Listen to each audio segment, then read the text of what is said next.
Hello from Olympia. I am Bud Sizemore. I'm your lobbyist, and your executive director, Teresa Taylor, and I have made hundreds of legislator contacts since the legislative session began on January 8th. We're now down to the final 2 weeks, and I want to provide you with a quick update on a few of the critical issues that we're working on. First, on Initiative 940. All of law enforcement is unified in opposition to this initiative and made a joint statement against it at a legislative hearing on February 20th. Discussions to resolve problems in the initiative continue, and fortunately the normal bill cutoff time limits do not apply. A critical bill that WACOPS has worked on for the last several years are Brady List protections. Senate Bill 6188 had a hearing in the House committee this week and was then voted out of the committee on the 22nd and is eligible to be voted out of rules and then onto the House floor.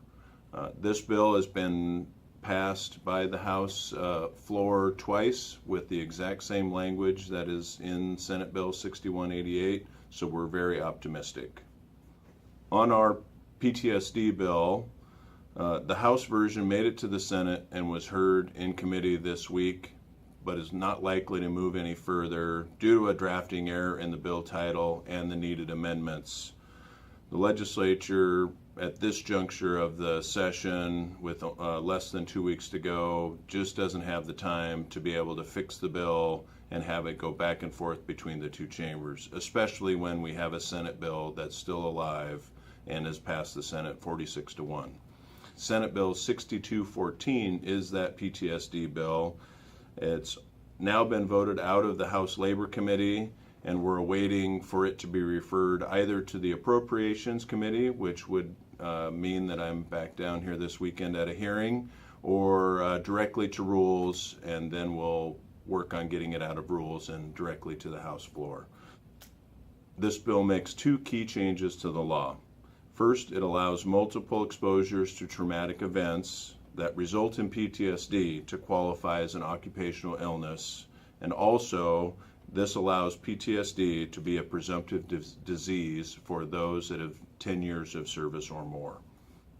The final bill that I'll brief you on is our presumptive disease protections for heart problems and infectious disease. Senate Bill 6213 initially included coverage for strokes as well, but the bean counters estimated that there would be 9 strokes resulting in death each year between law enforcement and firefighters, and we were short on good data that would support our claims. So we will come back in a future legislative session as soon as we can come up with studies that justify our position. The remaining protections, heart and infectious disease, were voted out of committee this week and are awaiting referral to either Appropriations or to Rules. 2 weeks remain in the legislative session, and bills have to be out of fiscal committees by Monday evening. After that, the rest of next week will be long days and late nights getting our bills to the floor for votes and making sure that bad bills don't rear their heads in last-minute deal making. Thank you, and be safe out there.